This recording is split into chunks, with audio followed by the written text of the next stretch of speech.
참여 예수님. 네, 인천에서 왔습니다. 김현우 바오로 신부입니다. 만나서 반갑습니다. 송채 신심 세미나와 지금 견진 대상자들도 계신 거죠? 견진 성사를 이번에 받으시는 분 손 들어보세요. 네, 감사합니다. 손 내려보시고요. 나는 견진을 오래전에 받았다. 손 들어보세요. 자, 손 내려보세요. 그 견진 받으신 분들은 견진 받았을 때 기억이 그대로 있어요? 네, 저희 자비로운 하느님께 기도하는 마음으로 성모송 바치면서 이 강의 시작하고자 합니다. 성모송 천천히 바치시고 강의 들어오시면 됩니다. 성부와 성자와 성령의 이름으로 아멘. 은총이 가득하신 마리아님 기뻐하소서. 주님께서 함께 계시니 여인 중에 복되시며 태중의 아들 예수님 또한 복되시나이다. 천주의 성모 마리아님, 이제와 저희 죽을 때 저희 죄인을 위하여 빌어주소서. 아멘. 성부와 성자와 성령의 이름으로 아멘. 그래요. 기도하기 전에 견진성사 받을 분들, 이미 받은 분들 손들라고 하고 표정들을 보니까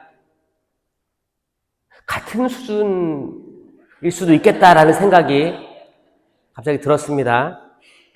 이제 견진의 뜻이 뭔지 아는 사람? 견자가 무슨 견자예요? 개견 말고 개견 말고. 견자가 뭘까요? 견디다? 그래서 견고한 거야. 견고하는 거예요. 진은? 진라면? 진짜다? 이런 거예요? 나아갈 진이에요.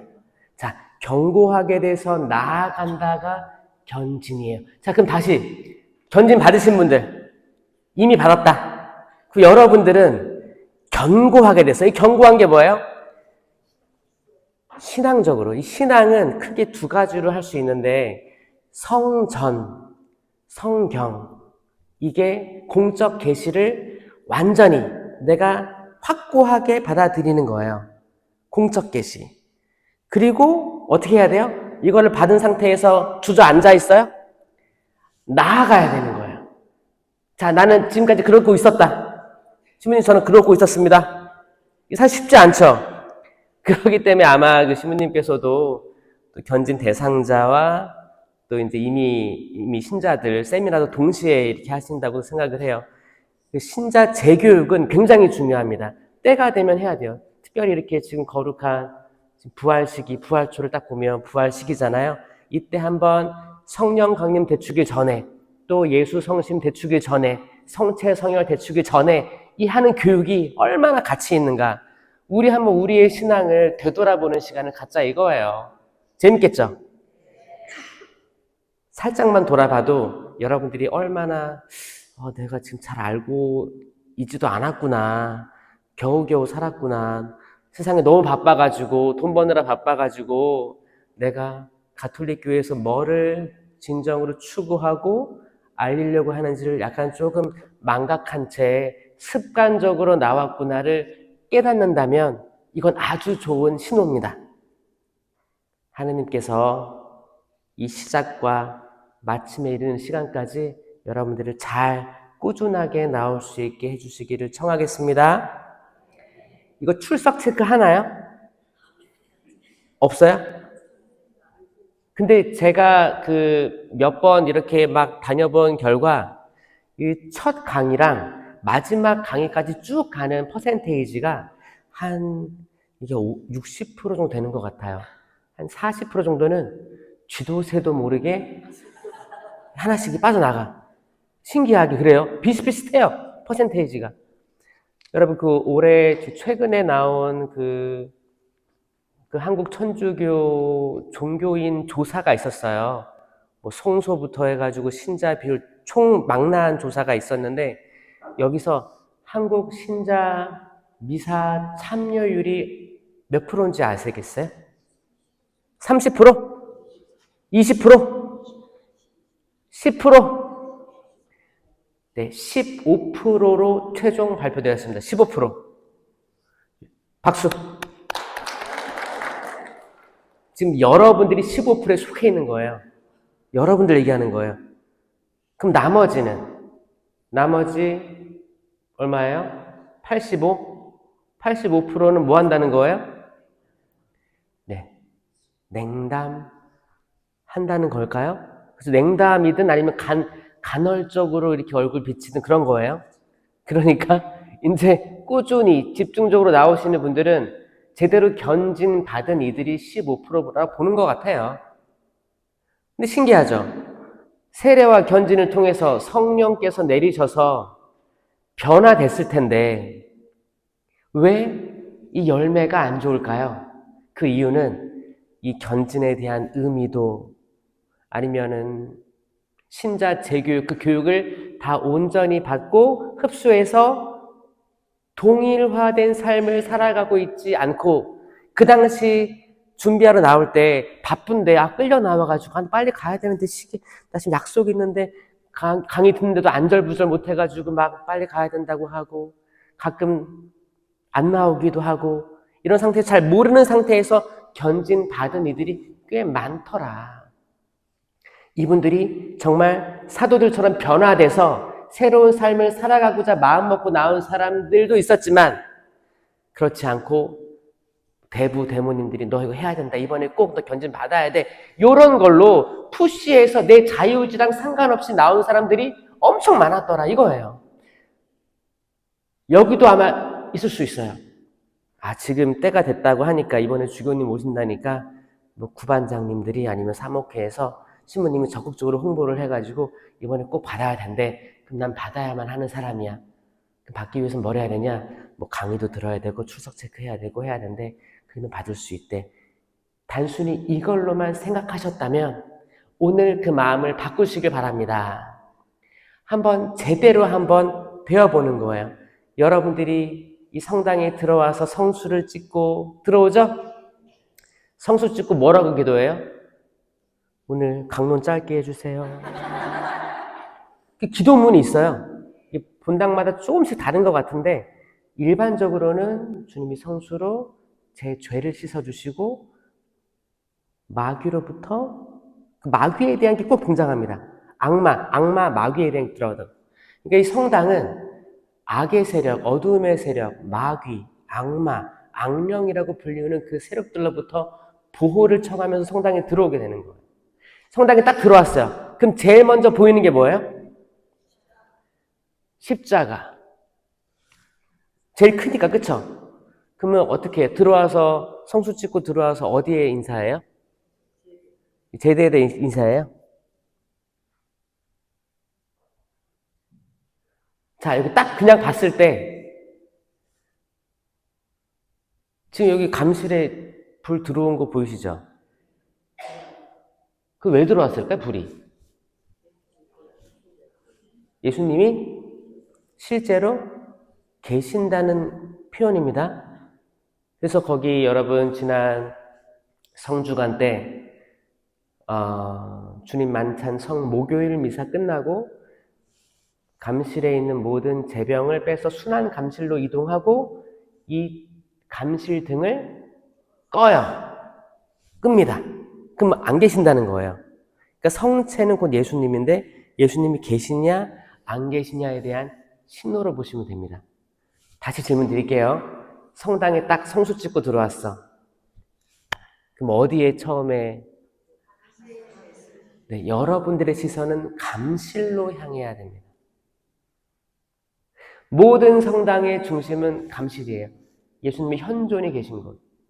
근데 이제 초가 올려지고 불이 켜지기 시작하는 제대. 그거는 이제 미사 시작 전이나 어떤 뭐 성시간, 성체 현시 그런 거 할 때 불이 켜지죠. 그때부터 제대가 중심이 되는 거예요. 그래서 우리는 성체 조배라고 합니다. 성체 앞에 나와서 조배 드린다고 하죠.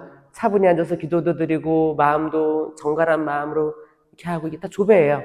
그러면 제대 조배란 말이 있어요? 성당 들어와가지고 제대 앞에 제대는 미사가 없는 상태에서는 예수님께 그 위치를 내어드립니다. 그래서 성체에 대한 인식, 우리들이 성체에 대해서 바라보기 위해서 그 성경에 몇 개 그 이야기들이 있어요. 엘리야 예언자 혹시 기억하시는지 모르겠어요. 그냥 오늘은 첫 강의니까 편안하게 들으시면 돼요. 막 이렇게 뭐 필기 안 하셔도 괜찮습니다. 엘리야 예언자라고 들어보셨어요? 엘리야 예언자가 그 당시에 단 한 명 있던 예언자였어요. 다 죽임당했습니다. 하느님의 말씀을 선포하는 사람이 없고 오직 한 명 엘리야가 있었어요. 이 엘리야가 얼마나 대단한 분이냐면 나중에 신약 때 거룩한 변모 때 나타나시잖아요. 그만큼 대단하신 분이에요. 그분이 그때 어떤 일이 있었냐면 이제 아합 왕하고 이제벨 이제 왕후입니다. 이게 있었는데 그 엘리야를 싫어했어요. 근데 그 당시에 뭐가 있었냐면 각자 믿는 신들끼리 싸움을 붙이자라는 게 있었어요. 그래가지고 엘리야는 야훼 하느님을 섬기는 예언자였고 바알이라는 잡신이죠. 근데 그 당시에 신이라고 믿었던 예언자들이 450명이 되었고 또 그 예언자들을 따르는 선지자들 뭐 다양하게 해서 수백이 됐어요. 그러니까 수천 대 1 싸움이 있었어요. 갈멜산에서 이렇게 하는 거였어요. 기도를 했을 때 응답하는 신이 진짜 신이다 라는 게 있었습니다. 그래가지고 바알의 예언자들은 어떻게 했냐, 칼로 상처들을 내서 피를 막 내게 해서 지금 우리 시대에서 보면 무당들이 하는 일을 했어요. 푸닥거리를 했어요. 무당집 가봤어요? 지금 현대에는 이 무당하고 점집, 이렇게 낫지 문양 반대로 된 거 있잖아요. 그런 거, 그리고 이제 타로 카페, 타로점, 사주팔자, 이런 것들이 다르다고 포진되어 있지만 결국 사주로 일치합니다. 사주가 문을 여는 열쇠예요. 그렇게 들어가거든요. 그러니까 여러분 무당집에 가도 사주를 물어봐요. 점집에 가서 사주를 물어보고 타로 카페에서도 사주를 물어봅니다. 사주 간단하잖아요. 생년월일 간단하니까 물어보는 거예요. 자, 요걸로 천주교에서는 이 전체적인 무당의 일을 호의적으로 바라볼까요? 아니면 경계할까요?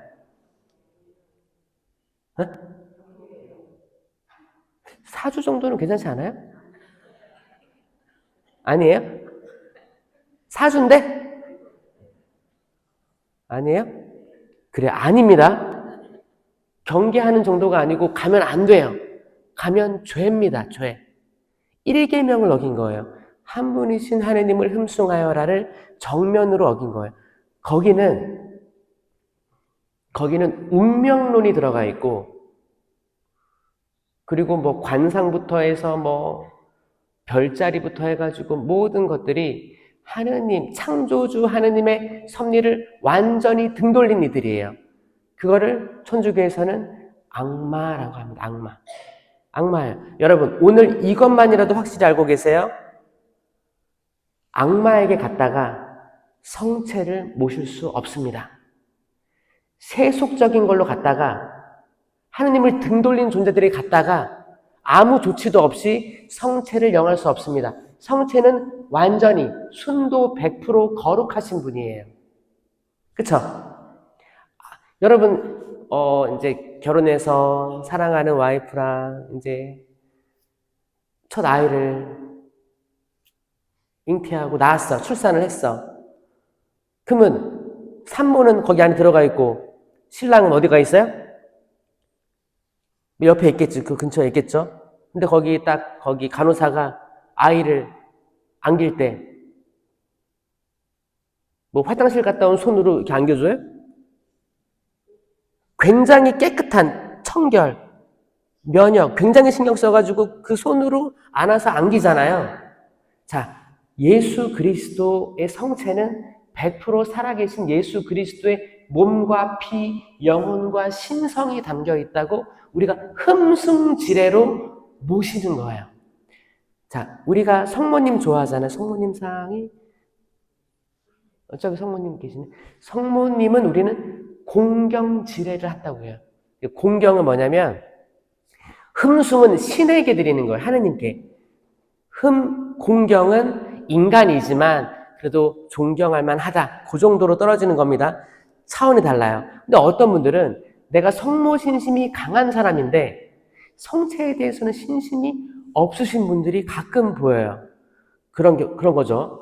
거기 성당 밖에서 성모상 큰 게 있으면 성당 올 때 이렇게 와서 성모님 상에 대고 이렇게 기도를 하고 들어와서는 성수 찍고 성당에 와서는 털썩 주저앉아가지고 그냥 여기 제대 보고 기도하던가 성체에 대한 전혀 인식이 없는 것처럼 보일 때가 가끔 있습니다. 그거는 위치가 잘못된 거예요. 성체는 아주 위에, 아주 제일 위에 있어야 돼요. 그게 1계명이에요. 한 분이신 하느님을 흠숭하여라. 신부님, 근데 여기 성체에 있는 거는 예수님 아닌가요? 자, 여기서 삼위일체 개념이 등장하는 거예요. 예수님은 하느님이십니다. 아멘? 지금부터 맞다, 그치, 그런 생각이 들면 아멘하고 응답하시는 거예요. 아멘? 또 이렇게 잠도 깨워주고 좋아요. 맞아요? 아멘. 자, 하느님은 성부, 성자, 성령, 삼위로 분명히 뚜렷이 구분되어 계시지만 구분되어지지 않고 나누어지시지만 나누어지지 않고 이게 삼위일체 하느님이에요. 그러니까 하느님은 한 분이세요. 우리는 유일신 하느님을 믿습니다. 만약에 세 분 하느님이 계시다면 이건 하느님이 많은 거예요. 다신이에요, 다신. 우리는 유일신입니다. 우리가 누굴 믿는다고요? 유일신, 한 분, 하느님. 근데 우리는, 그러면 성체 안에 계신 예수님은 삼위일체이신 예수님이 되는 겁니다. 아멘? 그럼 우리가, 성령 얘기도 들어봤죠? 그 성령 강림 때 비둘기 모양으로, 불혀 모양으로 내려가지고 이제 제자들이 두려웠었는데 더 이상 두렵지 않고 문을 박차고 나가가지고 여러분들이 죽인 예수님께서 그리스도였습니다. 라고 선포한 게 담대함. 그 성령으로 말미암아 사람들이 변화된 거거든요. 변화돼서 베드로는 어떻게 했어요? 베드로는 예수님을 3번이나 모른다고 부인했어요. 근데 베드로는 하늘나라의 열쇠를 받을 정도로 믿음이 강했어요. 그리고 물 위를 걸을 정도로 믿음이 강했어요. 그런데 그랬던 그가 3번이나 부인하고 예수님을 모른다고 얼마나 속으로 자존감의 상처도 받지, 다른 제자들 볼 면목도 없지, 그리고 나도 죽임 당할까봐 두려웠었어요. 그 상태에서 성령 받고 베드로가 문을 열고 나가가지고 보니까 안진뱅이가 있어. 안진뱅이 보고 뭐라고 했어요? 형제요. 근데 안진뱅이는 돈 달라고 구걸한 거예요. 돈 주세요, 돈 주세요. 형제요, 나는 은도 금도 가진 것이 없습니다. 하지만 나자렛 사람 예수 그리스도의 이름으로 말합니다. 일어나 걸으십시오. 그가 즉시 일어나 걷습니다. 그러니까 성령을 받고 변화됐고 일단 담대함으로 나아갔고 이제 예수님께서 약속하신 기적들, 은사들도 베푸게 되는 게 성령 강림 때예요. 완전히 바뀌었거든요. 그러면 지금 이 시대를 살아가는 우리에게도 성령 강림 대축일이 다가오면 또 성령에 대한 이해가 있을 거예요. 나 이번에 뭐 받고 싶다. 나도 좀 확실하게 신앙생활 하고 싶다. 지금까지 뜨뜻미지근했는데 한번 해보고 싶다. 그 모든 것에서 시작돼야 될 부분은 계속 지금 이렇게 빛을 밝혀주고 드러내 보여주시는 성체계에 대한 집중이에요. 인식에 대한 변화. 엘리야가 그 450 예언자들이 푸닥거리하고 무당 비슷한 거예요. 무당 알죠? 그 쌀 뿌리고 딸랑이 들어가지고 헤이 하는 것처럼 450 예언자들이 칼로 막 도려내고 피 흘리면서 했단 말이에요. 하니까 조용했어. 근데 엘리야 예언자가 돌을 12개 모았어요. 그 12지파를 상징합니다. 12지파, 아브라함과 이삭과 야곱의 하느님, 기도하면서 돌을 쌓았어요. 그리고 제물을 올리고 기도하니까 불이 내려와서 다 이게 훑었다고 했어요. 아예 그냥 물도 안 남고 싹 가져가신 거예요. 그거를 보고 450 바알의 예언자들은 싹 도망갔고 다 멸망당한 거예요. 그 커다란 승리를 거둔 엘리야가 승리를 거둔 거예요. 있었는데 아합과 이세벨이 왕후인데 왕후가 화가 났어요. 그래서 반드시 저 엘리야를 죽이겠다 선포합니다. 그러니까 엘리야는 또 두려워요. 아니 이렇게 값진 승리를 했음에도 불구하고 또 두려워집니다. 그리고 숨어요. 도망가서 숨어요. 그리고 이렇게 기도해요. 하느님, 이제 이스라엘에 남은 예언자라고는 저 하나밖에 없는데 저까지 죽이려고 합니다. 그러면서 지쳐서 잠들어요. 다 포기한 듯 보입니다. 성경에서 보면. 근데 천사가 나중에 시간이 지난 다음에 깨워요. 엘리야야, 일어나라. 일어나서 먹어라. 일어나 보니까 옆에 구운 빵과 물병 한 병이 있었습니다. 엘리야는 그걸 먹고 또 이제 길을 나서가지고 결국 하느님 만나는 거예요. 거기 그때 뭐 지진 속에도 없었고 불 속에도 없었고 고요한 잔잔한 미풍 속에서 목소리 들렸다는 거 기억나시죠? 이거 기억이 만약에 안 난다면 이거를 처음 들었다 그렇다면 우리의 삶은 지금이 변화될 시점인 거예요. 성경에 굉장히 많은 이야기들이 있지만 이 엘리야의 이 기가 막힌 이 스토리는 여러분들이 한 번은 적어도 아니다. 진짜 스쳐 지나가더라도 한 번은 들었어야 되는 건데 만약에 나는 그런 게 성경에 있었어? 그랬다면 지금 아주 적기예요. 여러분 성경에 맛들일 성경이 얼마나 재미있는 이야기 많은데요. 성경이 지금 우리 삶과 연결되어 있거든요. 성경을 읽고 힘이 나요. 세상에서 주는 아무리 뭐 자기 개발서, 뭐 어떤 심리학 책, 다양한 책들이 많잖아요. 근데 이 성경 못 따라가. 성경이 정말 최고예요. 수많은 인물들이 나오며 수많은 스토리들이 있어요. 근데 그게 여러분 이야기고 제 이야기거든요. 그거를 찾았을 때 그게 구원의 빛으로 다가올 거예요. 성경을 읽지 않고서는 굳어져서 나아가기 어렵습니다. 그 택도 없어요. 성경을 읽어야 돼요. 두 번째로 성전, 거룩한 전통에 대해서 알아야 돼요. 이제 사도 베드로를 통한 교황님, 1대 교황님이에요. 1대 교황님부터 지금까지 이어져 오는 거예요. 지금은 몇 대 교황님이에요? 레오 교황님이? 교황님이 계셨어요, 저희? 지금 혹시 교황님이 누구세요? 프란치스코 교황님 아니신가요? 여러분, 혹시 이런 생각이 있는 사람이 있다면 지금이 적기라니까요. 나는 모르고 있구나. 이 모른다는 걸 받아들이는 게 사실 자존심이 상할 수도 있지. 근데 알 땐 알아야 돼요. 맞죠? 자, 그 교황좌, 베드로부터 해서 쫙쫙쫙 이어져 와서 지금 이제 프란치스코 교황님은 1주기가 지났어요. 그러니까 돌아가신 지 1년이 넘은 분이에요. 지금은 레오 14세 교황님입니다. 267대 교황님이에요. 그러니까 1대부터 267대까지 쭉 이어져 온 가톨릭 교회에 거룩한 전통들이 있습니다. 자, 이게 성경과 성전, 양대산맥이에요. 이게 우리가 알고 있는 공적 계시라고 하는 거예요. 이 공적 계시에 탄탄하게 있지 않고 사적 계시를 맛들이게 되면 위험합니다. 사적 계시란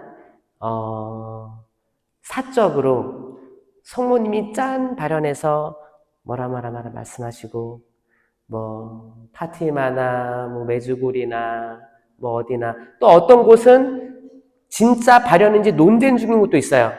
뭐 나주가 그렇죠. 나주는 공식 인준을 받지 않았는데 그렇다고 얘기하고 있는 거예요. 그러니까 논란거리들이 있어요. 미국에도 있어요. 뭐 다른 뭐 베이사이드나 뭐 다양한 곳에서 논란 중인 데가 있고 어떤 데는 확실히 이건 발현이다. 파티마, 루르드 확실한 발현이다 얘기하죠. 메주고리는 확실한 발현이다라고 선포하지 않았지만 유익이 있으니 신앙의 유익이 있으니 순례하도록 허락된 곳이에요. 이런 것들처럼 사적 계시는 그 자체로 완전성을 가질 수 없어요. 사적인 거예요. 그래서 만약에 사적 계시를 내가 먼저 공부를 해서 성모님 하다가 공적 계시를 모르는 상태에서 하면 위험해질 수 있으니까 공적 계시를 먼저 확고히 하자. 그래야 여러분 굳어져서 나아갈 수가 있습니다. 아멘. 믿겨지세요? 공적 계시에서 이 성체를 살아계신 돌아가신이 아니에요. 살아계신 예수 그리스도의 몸과 피, 영혼과 신성이 온전히 담긴 분이라고 얘기합니다. 그리고 이제 성체에 대해서 조금 더 관심 있으신 분들은 제가 준주성범을 책 이름이에요. 준주성범을 추천합니다. 나는 이 책을 나 들어봤다. 가지고 있다. 좋아요. 나 처음 들어봤다. 오늘이 적기입니다. 여러분, 준주성범, 이 오래된 역사를 가지고 있는 책을, 이 준주성범을 만약에 되게 얇아요. 작은 책자도 있습니다. 그래서 되게 얇은 책이 있어요. 여기에 준주성범 제4권, 4권에 보면 성체 신심을 돈독하게 해줄 말씀들이 나옵니다. 예를 들어서 제4권 1장에 보면 내가 누구이기에 당신 대전에 감히 나아가리이까? 아무런 자격이 없음을 아는데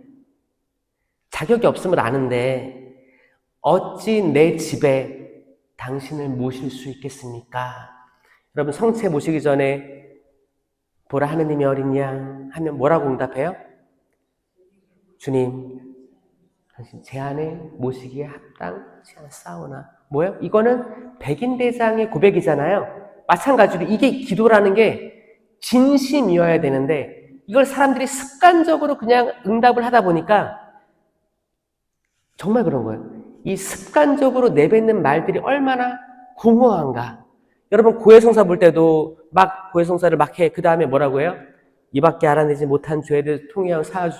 이 말도 이 말의 무게를 가지려면 내가 진짜 통해해서 더 이상 나올 게 없을 때 그때 하는 게 이 무게를 가져. 이 말에 무게를 준단 말이에요. 근데 털레 와가지고 보니까 판공성사야. 200명이 있어.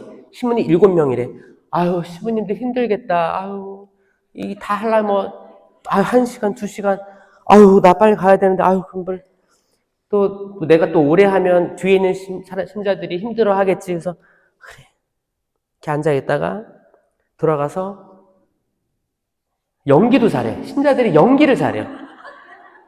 한숨을 쉬어. 성사 본 지 한 달 됐습니다. 이것도 거짓말이야. 누구는 이것부터 거짓말로 시작해요. 연기라는 게 연기. 사실 자기는 언제 본지 몰라. 기억도 안 나. 근데 기억 안 납니다 하면 너무 자존심이 상하잖아요. 한 달, 뭐 3달 뭐 얘기하는 거야. 그리고 제 미사를 못 드렸습니다. 또 시작하고 마무리에 또 한숨을 꼭 넣어. 한숨을 쉬어. 미사를 빠졌다 얘기하고 어떤 사람은 입술도 떨려. 이밖에 알아내지 못한 죄에서 통회하오니 사하여 주소서. 기가 막히게 이 마지막 기도문은 정확히 외우고 있어요. 이밖에 알아내지 못한 죄에서 통회하오니 사하여 주소서. 그게 말의 무게가 달라요. 그냥 대충 하시는 분들은 말의 무게가 다릅니다. 그러니까 뭐예요? 이것도 읽으면서까지 거짓말을 할 수밖에 없는 그 영혼이 느껴질 때 사제는, 여러분 신부님들은 거기에 이제 수백 명, 수십 명의 죄를 듣잖아요. 그럼 여러분 그거 모를 것 같죠? 그거 있어요. 느낌이 있어요. 느낌이 있어. 있어서 그래서 어떤 신부님은 정말 진심으로 고해를 본 사람의 말을 들으면 사제가 눈물이 납니다. 눈물이 나면서 사제가 회개가 돼요. 나 잘못 살고 있구나. 그래 나도 빨리 고해해야지. 자, 신자의 진심 어린 고해는 사제를 회개케 합니다. 근데 다 100명이 들어왔는데 다 100명이 미사 한번 빠졌습니다. 당당하게 하고 이밖에 알아내지 못한 죄 당신이 알아서 해결해 주십시오 라고 하면 얼마나 이 성사 자체를 모독하는 행위가 되는 거예요. 마찬가지로 보라 하느님의 어린 양 했는데 주님 제 안에 당신을 모실 자격이 없는데 이거를 진심으로 하나하나 말씀을 새겨가며 하는 이랑 그냥 습관적으로 나오는 사람하고 차원이 다른 거예요. 마음 준비가 잘못되어 있습니다. 준주성보험에서 다시 아무런 자격 없음을 아는데 어찌 내 집은 성전이에요. 내 성전. 예수님께서 성전을 허물어라. 내가 사흘을 다시 세우겠다. 이 성전은 당신 몸을 두고 하신 말씀이고 성체를 영하는 우리들의 몸도 거룩한 성전으로 지켜나가야 된다는 게 가톨릭 교회의 교리예요. 그러니까 이제 순결에 대한 거, 마음을 순수하게 유지해야 되는 거, 이 모든 것들이 속해 있는 겁니다. 또 기가 막힌 말씀이 있어요. 이어서 노아의 방주 얘기 아시죠? 나 노아의 방주 나 처음 들어봤다, 솔직히. 근데 이거는 다 알 거라고 생각합니다. 노아의 방주. 노아는 몇 사람을 살릴 배. 몇 사람이 누구예요? 노아의 가족들이죠. 노아의 가족들만 살아남았습니다. 그 동물들하고. 노아는 몇 사람 살릴 배를 만드는데 100년을 노력하였거늘. 그러니까 그 배를 만드는데 100년이 걸렸던 거예요. 그런데 나는 세상을 창조하신 분을 영하기 위해서, 영성체하기 위해서 뭐예요? 자, 세상을 창조하신 분. 그러니까 예수 그리스도의 성체지만 삼위일체 하느님이시기 때문에 하느님을 모시는 겁니다. 삼위일체로 접근하셔야 돼요. 그래야지 1계명 한 분이신 하느님을 흠숭하여라가 이 성체의 심심과 맞닥뜨려져 있다를 알 수 있는 거예요. 나는 세상을 창조하신 분을 영하기 위해 1시간을 준비한다면 내 준비는 얼마나 적사옵니까? 라고 고백합니다. 그러니까 우리가 아는 공복제 있죠? 이 1시간 얘기하는 거예요. 공복제 나 처음 들어본다.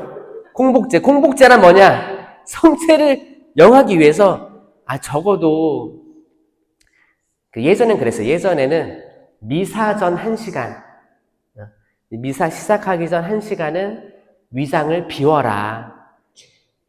뭐 건강상 이유로 물, 뭐 약 이런 거는 괜찮겠지만 뭐 이런 거는 먹으면 안 된다. 커피도 안 된다. 참아라. 이거예요.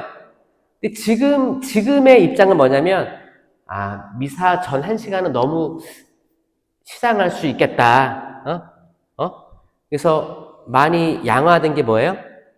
성체 모시기 전 1시간이라고 알려져 있습니다. 성체는 미사가 만약에 평일 미사 하면 한 30분 정도 하죠? 그때 영성체를 언제쯤 해요? 시작하자마자 줘요? 아니잖아요. 우리 흐름을 알고, 전례를 알고 있잖아요. 그러니까 한 3분의 2 시점에서 하기 때문에 이게 30분이면 20분에 성체 모실 걸 계산해가지고 1시간 하자. 이렇게 되는 거예요. 근데 이 준주성에서 뭐라고 해요? 아니, 노아는 그 배를 만들려고, 이 배는 받아들이는 걸 얘기해요. 그릇. 성모님께서도 호칭이 몇 가지가 있는데 그 중에서 제가 제일 좋아하는 호칭은 베슬이라는 겁니다.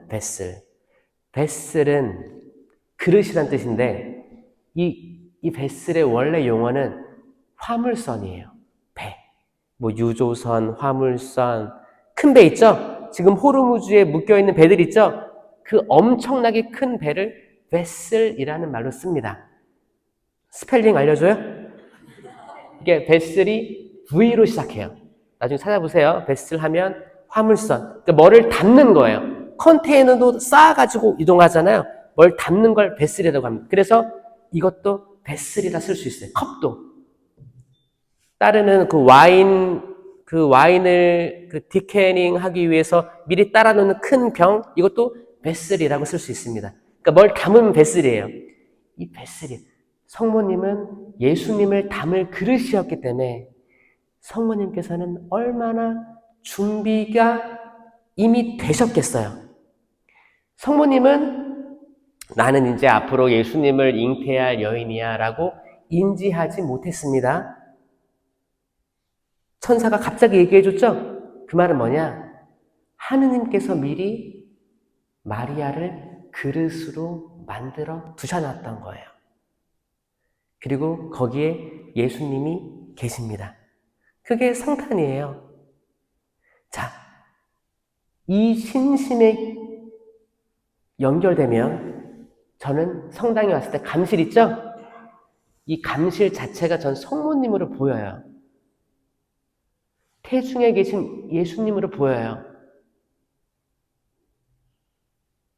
여러분의 신심을 한 단계 위로 끌어올리셨으면 좋겠습니다. 그냥 여러분도 힘드니까 처음에 와가지고 십자가가 크게 여기 있으니까 털레 와가지고 아유 나도 힘든데 예수님은 더 힘들겠네. 십자가에 지금도 달려 계시네. 이게 신앙의 본질이 아니에요. 예수님은 순환하시고 돌아가시고 묻히셨지만 부활하셨어요. 우리는 부활의 삶을 산다고 그래요. 그렇죠? 그럼 우리의 삶은 항상 기쁘고 평화롭고 사랑 가득하고 이 성령의 열매를 맺는 삶을 살아야 돼요. 그 갈라티아서에서는 바오로 사도가 성령의 열매를 9가지로 딱 정해줍니다. 사랑, 기쁨, 평화, 인내, 친절, 선행, 성실, 온유, 절제의 열매를 맺는 삶이라고 정확히 얘기하고 있어요. 그래서 우리 삶도 항상 성당에 오면 너무 설레어야 돼요. 기뻐야 돼요. 행복해야 돼요. 우리 오늘 또 신부님, 본당 신부님 만난다. 신자들 만난다. 나 대모님, 대부님 만난다. 그러면 설레어야 돼. 그래서 언제든지 연락할 수 있어야 돼. 내가 아는 지인들 있잖아. 우리 아파트 단지에 같이 사는 사람들, 우리 구역 반원들 전화해서 언니 오늘 미사 나가? 같이 가자. 이런 말이 나가야 돼. 왜? 나는 성당에 와서 미사를 봉헌하고 성체를 영할 것이기 때문에 너무 설레는 겁니다. 아멘. 여러분 성체 모실 때 잘 보면 어떤 분들은 줄 서 나오잖아요. 눈물이 그렁그렁 하신 분들이 있어요. 이거는 준주성범 내용과 비슷합니다. 내가 당신을 모시지 못할 처지인데 당신께서 오시니 얼마나 감격스럽습니까? 근데 어떤 사람은 털레 나와가지고 그리스도의 몸 아멘 잘 안 해. 그리스도의 몸 붕어 봤어요? 붕어? 그리고 모시는데 이 모시는 것도 보면 이제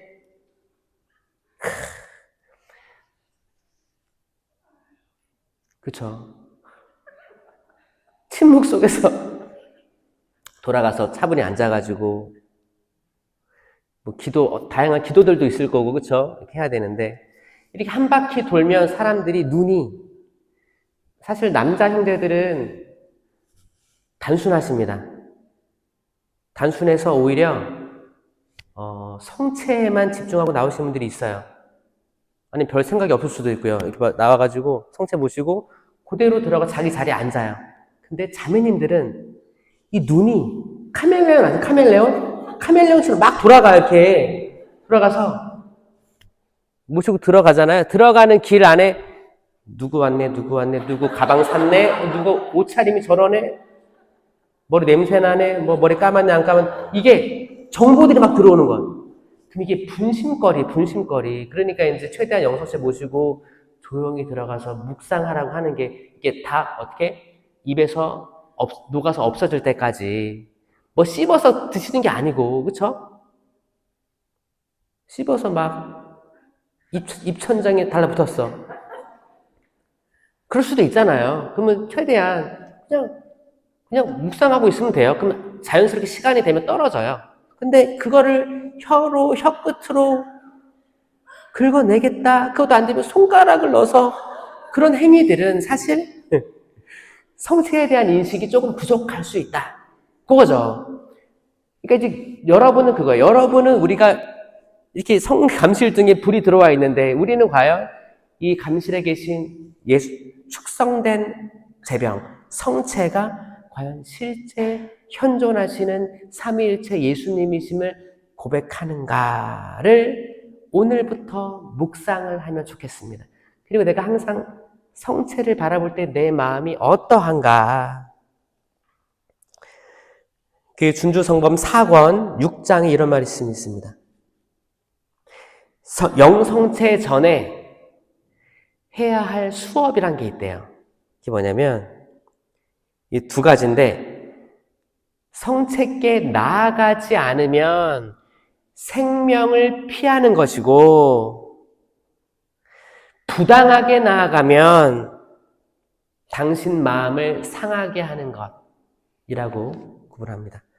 그러니까 어떤 분들은 그래요. 또 나 고해성사 본 지도 오래됐고 지금 우연히 지나가다 성당 나왔는데 그래 성사를 안 보면 성체 모시지 말라고 했지. 영성체 때 안 나오는 분들이 있어요. 근데 미사가 바로 시작돼서 고해를 볼 시간이 물리적으로 없었다 하면 성당 나오셨으니까 영성체 하셔야 돼요. 하셔야 돼요. 하시고 빠른 시일 안에 고해 성사를 봐야 됩니다. 그러니까 성체를 통해서 초대받는 거예요. 다시 이 성사의 삶으로. 근데 성당 나왔는데 미사가 시작되고 있어. 근데 나 성사 안 받는데 성체도 모시지 말지 뭐. 그러면 그 귀한 기회를 놓치게 되는 거예요. 성체로 나아가셔야 됩니다. 왜? 성체는 생명이라고 돼 있어요. 생명. 나는 길이요 진리요 생명이다.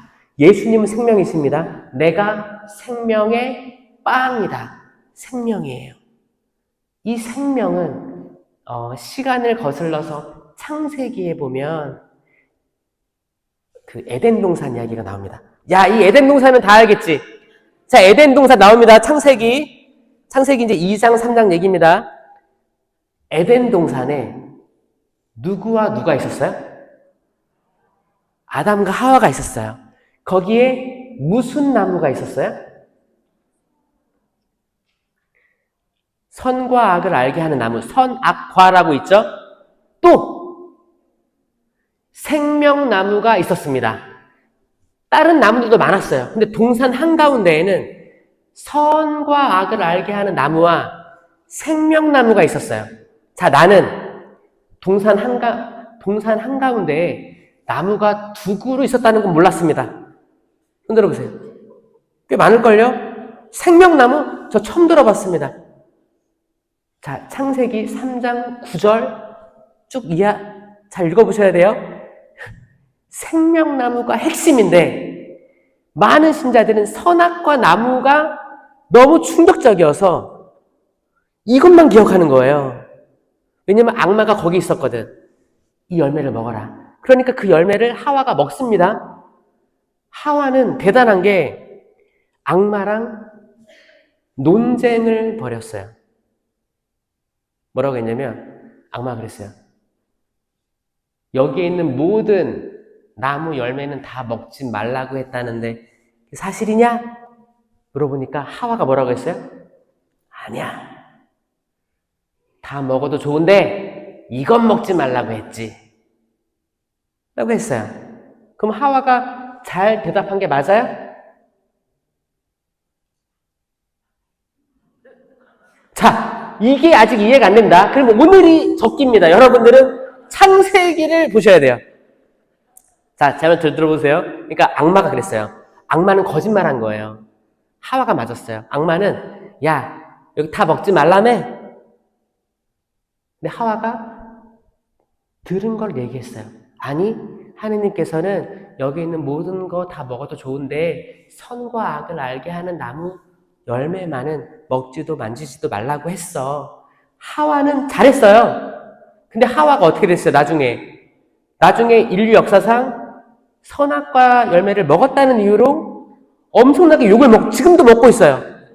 근데 저는 하와 다시 재조명되는 생각하는 사람이에요. 악마랑 정말 대적해서 얘기했다니까요. 여성분들 박수 한번 쳐주세요.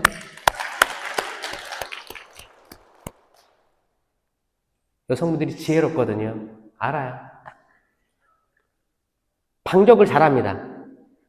반격. 근데 몇 번 악마가 더 시도를 해요. 더 시도를 해서 결국에 하와가 먹습니다. 적어도 하와는 악마랑 싸우기라도 했잖아요. 우리 아담 볼까요? 아담? 하와가 열매를 먹었어요. 그리고 남편에게 주니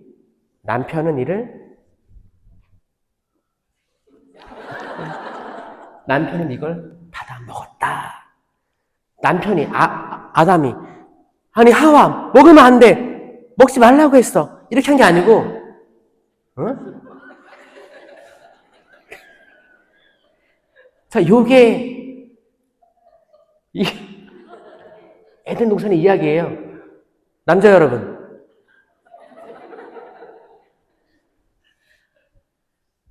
지금이랑 똑같아요. 상황이. 역사가 남자는 여자가 주는 걸 의심 없이 먹습니다.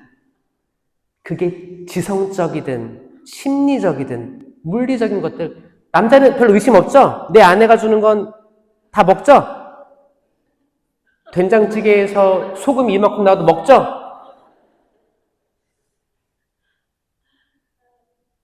근데 이게 농담이고 사실 아담이라는 뜻은 전 인류를 얘기하는 거예요. 지금도 아담이 남자고 하와가 여자라는 분 안 계시죠? 이 말이 헷갈린다 그러면 지금이 적기예요. 성경을 읽으셔야 되고 재밌는 게 많습니다, 여러분. 이 먹는 것은 그 신약부터 해서 구약부터 해서 신약에 이르기까지 항상 나왔어요. 왜? 인류에게 중요한 겁니다. 그 먹는 것으로 삼위일체 하느님이 오신 거예요. 자, 거기서 이 생명나무 열매를 먹게 해서는 안 되지 라고 하느님이 말씀하십니다. 왜? 이제 아담과 하와가 다 선악과 나무 열매를 먹었어요. 먹은 상태에서 이들이 다시 돌아와 생명나무 열매를 먹게 해서는 안 되지. 그리고 쫓아내신 거예요. 그러니까 에덴에서 쫓겨난 이유는 선악과를 먹어서 쫓겨난 게 아니고 생명나무 열매를 먹으면 안 되기 때문에 쫓겨난 거예요. 그리고 이제 가죽옷으로 덮어주시고 이제 가셨죠? 이렇게. 근데 사람들은 신기한 게 생명나무에 대한 건 싹 까먹고 선악과를 먹은 거, 그리고 가죽옷만 기억하시더라고요. 핵심은 생명나무예요. 이 생명나무가 나중에 시간이 많이 지나가지고 요한묵시록 마지막에 등장합니다. 여러분, 서론과 결론은 중요한 거예요. 어떤 책이든 논문이든 서론 결론이 다 나와 있어요. 본론은 두껍잖아요. 그렇죠? 성경이 읽기 어려우시다면 저는 창세기 1, 2, 3장 그리고 요한묵시록 읽으세요. 22장 읽으시면 돼요. 거기에 뭐라고 나왔냐면 자기들의 겉옷을 하얗게 빨아입는 이들은 행복하다. 이거는 회개를 얘기하는 거예요. 그들은 다시 낙원으로 돌아올 권한을 얻고 이 낙원은 창세기 낙원입니다. 낙원으로 돌아올 권한을 얻고 생명나무 열매를 먹게 되리라. 그리고 요한묵시록은 맞춰요. 이 전체 흐름을 알겠어요? 핵심은 첫 인류는 생명나무 열매를 먹지 못했어요. 근데 나중에 먹게 될 것이다 그건데, 자 여러분, 사과나무의 열매 이름은 뭐예요? 사과겠죠. 그쵸? 배나무의 열매 이름은 뭐예요? 배겠지. 그럼 여러분, 생명나무의 열매 이름은 뭡니까? 생명이에요. 생명이에요. 생명. 나는 길이요 진리요 생명이다.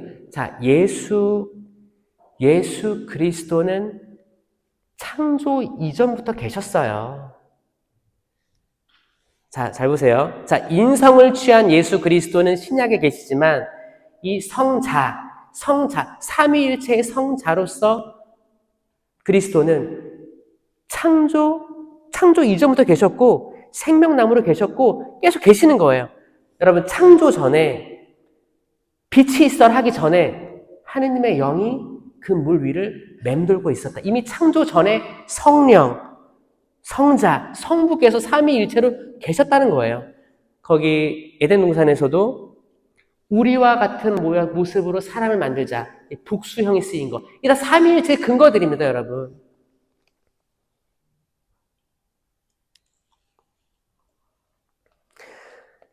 준주성범 사권.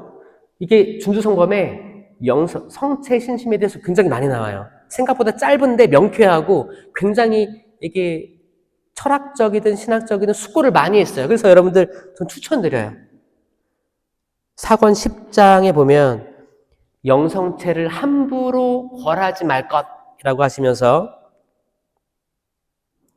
성체를 영하러 잘 준비할 때 사탄의 악마입니다.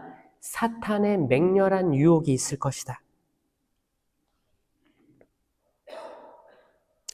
고해에 대해서도 방해할 것이다. 오히려 나아가라. 자, 그 악마의 유혹에 대해서 여러분들, 나는 악마의 유혹을 좀 느끼고 있는 편이다. 손 들어보세요. 여러분들은 신앙심이 있는 분들이에요. 자, 다시 물어볼게요. 난 악마의 유혹을 느끼는 편이다. 손 들어보세요. 좀 늘어났어요, 보니까. 신학심이. 왜냐하면 악마는 누구를 유혹하냐? 잘 하려고 하는 사람 유혹합니다. 하느님께 나아가려고 하는 사람 유혹해요. 거룩해지려고 하는데 끌어내려야겠다. 이게 유혹이거든요. 근데 나는 악마의 유혹을 전혀 느끼지 못한다는 사람들은 아마 여러분들이 하는 모든 행위가 악마 입장에서 봤을 때 쟤는 괜찮아. 나 또 그럴 수도 있어요. 그러면 지금이 적기예요. 여러분들의 삶을 바꿔야 돼요. 이렇게 살면 안 되겠구나. 지금 나 악마랑 친구잖아요. 날 유혹도 안 해. 그러면 뭐예요? 자존심 상해야 되는 거예요. 유혹 좀 해줘. 왜냐하면 예수님께서도 공생활 시작할 때 유혹 받으셨잖아요. 여러분, 유혹 받는다는 게 은총이에요. 유혹에서 다만 이기시길 바랍니다. 거기서 이 성체가 힘이 되어줄 거예요. 여러분들이 면접을 보러 가, 아니면 중요한 승진 시험 보러 가, 어떤 부동산을 계약하러 가, 하든, 뭐든 병원에 가기 전에 성체 조배하고, 잠깐이라도 성체와 함께 있고, 주님, 저 오늘 이런 게 있는데 이렇습니다. 마음이 좀 그렇네요. 좀 도와주십시오. 이거 쉬울 것 같죠? 어렵습니다. 성당문이 아무리 열려 있어도 여기 혼자 들어왔다가 조용히 기도하고 나가는 그 모습이 엄청나게 어려운 걸 알기 때문에 오늘이 적기라는 거예요. 이 세미나를 있게 해주신 주임 신부님과 수원교구 또 성령세신 봉사자들, 여기에 참여하신 모든 분들, 견진을 준비하고 있는 모든 분들, 성체 안에서 힘을 얻고 이 힘든 세상 한 걸음 한 걸음 나아가길 바랍니다. 영광이 성부와 성자와 성령께, 성부와 성자와 성령의 이름으로 아멘. 들어주셔서 감사합니다.